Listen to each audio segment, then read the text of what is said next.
We're here right now with the man of the match today's game, Maquan Aldridge. Congratulations, first baller. Yes. Speak to us about your performance today. Well, it wasn't really the best performance for me, but as you know, average, but very thankful for the goal. All right, you managing to score an all-important goal that would have won you guys the game, and you were a constant goal threat throughout, but missing quite a few opportunities. Speak to us about how it feels to miss those easy goals. Yeah, it's breathtaking, but as you know, it come in the game, so I have to move forward. All right, so you would have been a pivotal part in Jamaica College qualifying for the semi-finals. First of all, speak to us about how it feels to get a semi-final berth.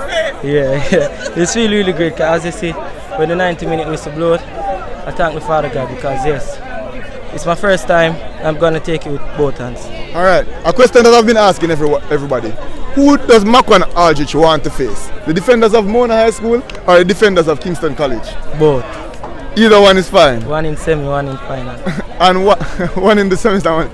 And what can we expect from Maquan Aldridge in the semi-finals and the finals, as you said? More goals. That's it? Yeah, more goals. All right, once again, good game again. Yeah, congratulations, brother.